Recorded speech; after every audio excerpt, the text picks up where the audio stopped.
time for elevated vibes right here on IntellectualRadio.com, a iHeart radio station. Now, fellas and ladies, getting everybody in there. Now, you know the number to call to get with us on me, because I'm the lone soldier today. All right. So get with me a conversation. The number is 708-223-8953. Once again, that is 708-223-8953. Or you can always hit me up. Facebook Live, baby. All right. All right. Today, what we gonna talk about? Combating poverty. That's right, combating it. Because if you sit back and you think about it, poverty is the basis with pretty much 90% of the mess we have to deal with every day. Every day. All right. As children, we are taught to help our fellow man. How many times in school, when you're in school, they say, hey, help your neighbor? Hey, help the guy, you know, s- stressed on the street or, whatever. They always say, help your fellow man, you know? And all of that, we still got to ask ourselves and actually wonder, you know, why is any soul on this planet poor and living in poverty? Any one of them, you know what I mean? Even some of the holy texts, all right? You could touch on a few things from whichever one you deal with, but I'm going to touch on two, one from the Torah, one from the Quran, okay? The Torah say, open your hand to the poor and your neighbors in your land who are in need, all right? You know, is to another one is to in within Islam it is to say redress it's the responsibility of us all to redress the balance of where that it is poverty. Excuse me, poverty. You know, we got to make it a just distributor of wealth. Excuse my mumble today. You know, all right. Now, everybody, we got to get into it and think about it. All right. We've all said, or you've heard, through different forms of media and so forth, somebody always say, oh, just on the street, the man keeping me down, the man keeping me down, and a lot of times, a lot of things have disputed that statement with facts. Okay. It did. But then you have to wonder with that statement, how does it keep coming up where you have to dispute it? All right. And, you know, if you look at everything, poverty has been a weapon, if you want to put it like that, of, classism, racism, and so forth, you know. And if you keep going further with the whole idea of poverty, you know, look at some of the top causes of poverty in not only in your neighborhood in America, worldwide. All right. You got to think about it. Inequality, marginalization, that's what I was just talking about, conflict, hunger, and malnutrition, poor healthcare systems, little or no access to water, sanitation, or hygiene, lack of education, poor public works and infrastructure, a lack of government support, lack of jobs and reserves. All right. And also, once again, I'm gonna touch on it because I want y'all to join this conversation because I want y'all to give me your feelings on it and how we can build and change up. You know what I'm saying? But remind y'all about the number 708-223-8953. Okay, now just to get deeper about it being used as a weapon. All right, in 2015, 10% of the world's population, you talking about somewhere on the level of maybe 73 billion people, lived on less than $1.90 a day. $1.90, y'all. I mean, come on now. $1.90 can barely get you what? A hamburger and a pop, if that. And you're talking about 10% of the world lives on $1.90 a day. Something's wrong with that picture, and we're accepting that completely. You know, um, if you think about it even more, that individual is with next to nothing. They survive on it. And then if you give them a little bit of an extra amount, and this where it goes into a point where poverty being used as a weapon, you give them any type of extra amount, which can, you know, be comparable to crumbs. Let's keep it real. If a person living on $1.90 a day and I give them $5, they're gonna do whatever I want them to do. And many times that happens. And many times that's not good. Not at all. You know, um,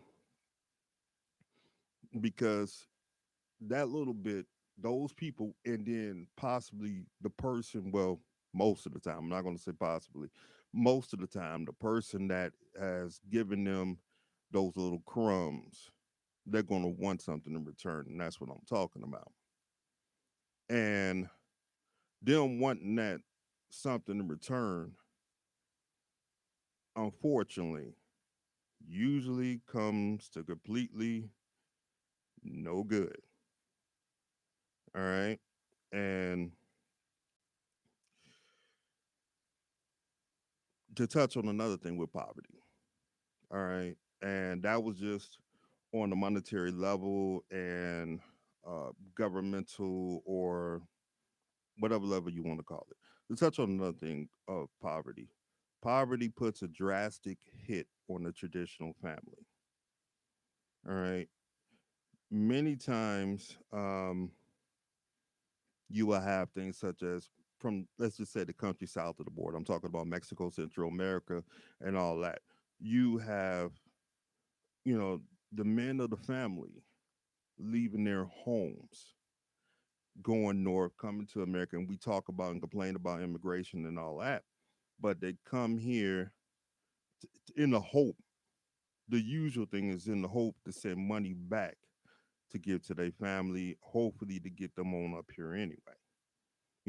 And many times those same men, they either get into something they didn't intend on getting into, but they never go back home.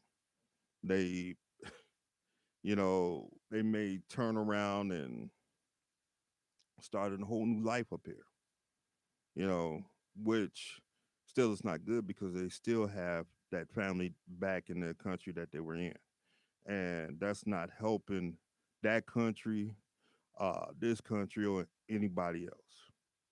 Not at all. So, you know, together, we as a people, we as a people need to hold each other down on certain things such as this. And then even another thing where, you know, poverty can destroy the family model. And just let's just say, all right, out of here, not we're not gonna go from country to country, but just here in this country. All right. One of the ways, and unfortunately, we have our times where we have to work the system. And I know many of you will say, well, hey, why are you trying to work the system? Because, hey, the system is set up only for a certain few to really come up, while the rest of us many times over are fighting for scraps. So when I'm saying working the system, this is why people got to do what they got to do. Okay. Now, many times, um, the house or home or whatever to get a little extra money from the government, you have to make it look like the man is not in the home. The man is, he's absent from the home. All right. Now, saying this and being this, yeah, you may have gotten some extra funds or whatever, but what it comes to be about, all right, is sometimes the loss of respect for the parents. Or because it could be the woman. Well, most of the time it's the man, so we're just gonna say it like that. The loss of respect. All right. And it could come to times where that's, drawing confrontation between the husband and the wife, or, you know, the children and the father. Because now, the father's still trying to be a father and, you know, guide. But how can you do that? Because a lot of times, you have to, I don't remember if it's HUD or whoever, housing development, who will keep an eye on the home to see if a man comes through. And they do that. I know some people say they don't do that no more. They do. Now, um, sometimes it's not as hectic. It's not like every week or whatever. They may come and give you a surprise visit once every month, once every 2 months, or whatever.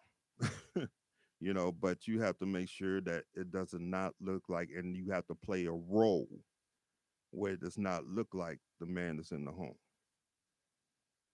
And that can always come to more things than we expect, you know. So,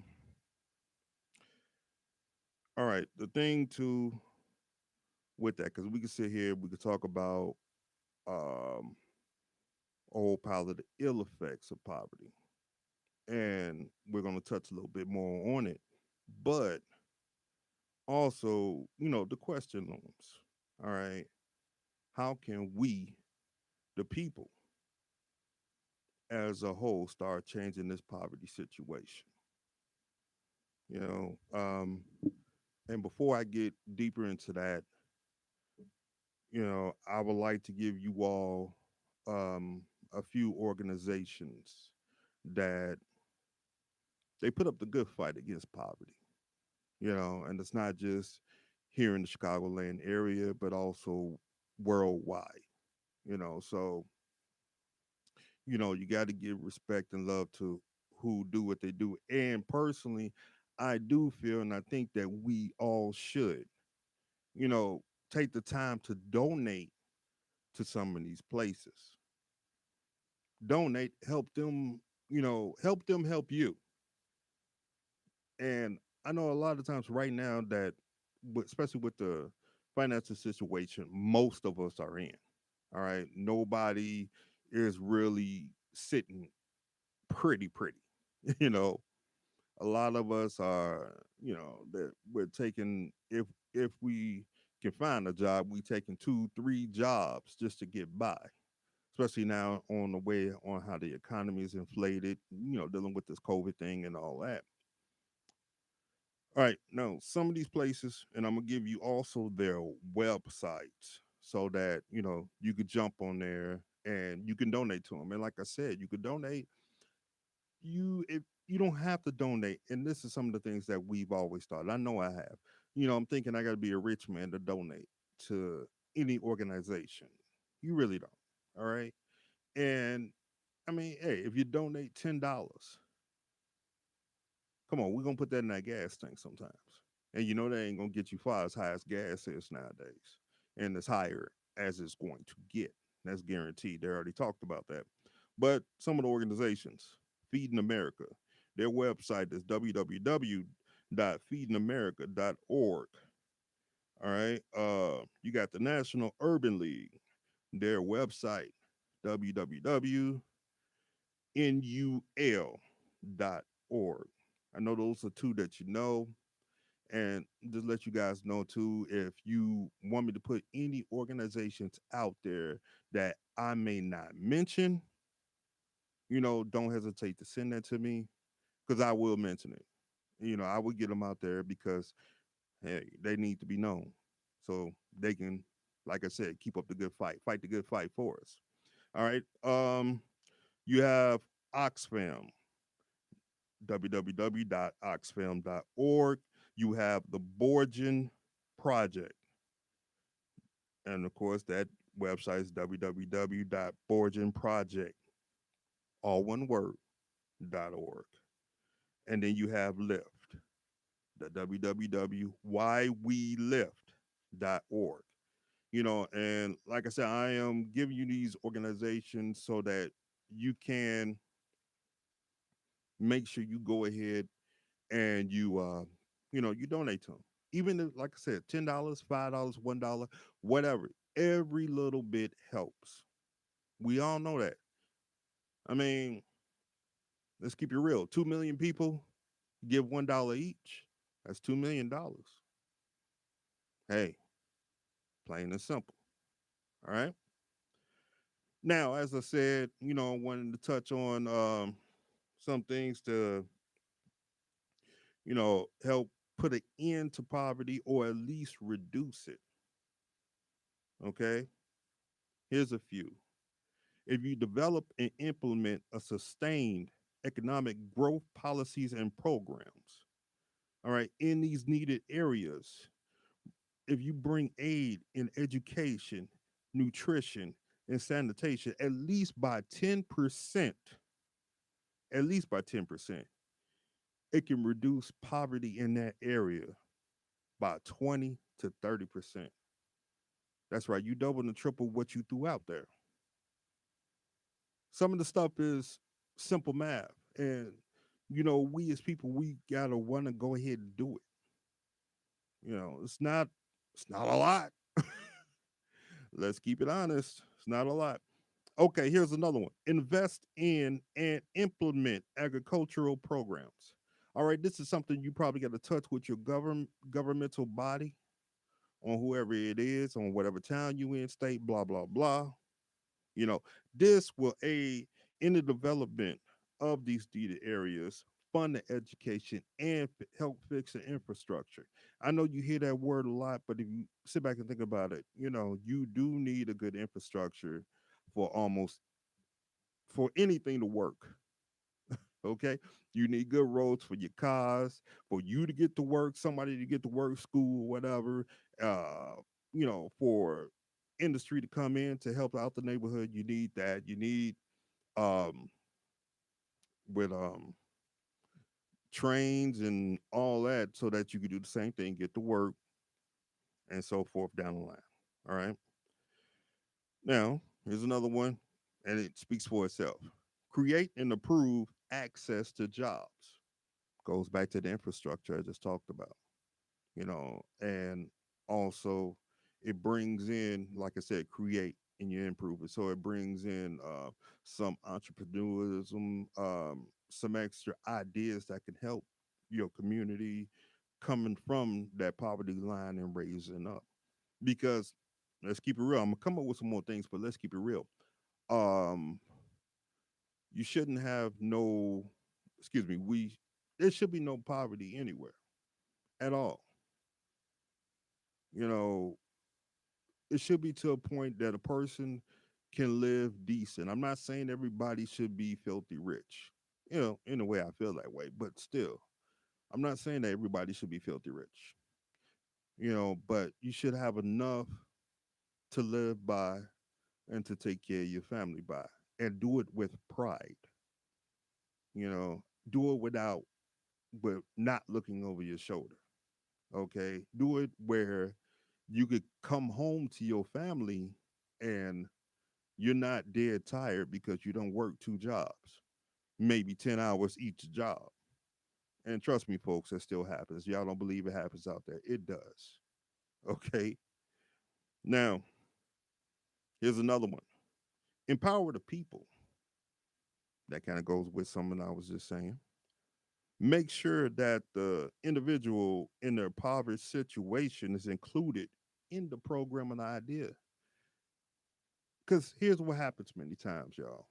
A lot of times, the government, the governmental body, the governmental person may come up with some ideas and just throw it out there. They're not telling the full um, fledged idea to the people. They may tell parts of it to sell it to the people, but you have to tell everything. And also, what I do feel, include ideas from the people of the neighborhood, city, state, or whatever. You do have places that have town meetings, but I can almost guarantee you everybody from the town is not going to be there. So saying that and being that, some of the stuff from these town meetings needs to still get out to the people. And at least if you get it out to the people of your town, province, whatever, if they don't, if they don't jump on board and get with it, at least they know it was there. They cannot say they were not included, and it makes a citizen feel better about their governmental, authority, the government. Now, another one is providing with all basic social services. That speaks for itself right there too. All right. You can't give people on the north side of town something and you don't give that same good stuff to the people on the south side of town or the west side or whatever. Everybody should enjoy whatever it may be. You know, I'm trying to think of an idea to get with y'all on that, but I think y'all know exactly what I'm talking about. If it's some type of food pantry, it should not only be on the north side, it should be on every side of the town. And I'm not just talking about Chicago, but I'm talking about every town that's out there.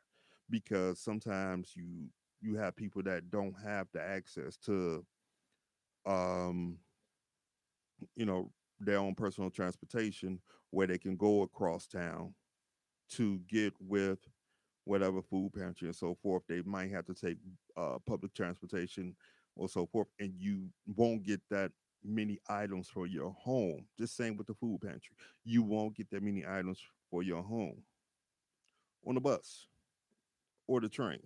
It's just not physically possible. While, if it's something that's in their neighborhood, something that's there, they can get to it a lot quicker, a lot easier, and get more items that's needed for their home. Now, on a couple of things, I was talking about the government. And many of you all will speak on, a lot of government officials are corrupt.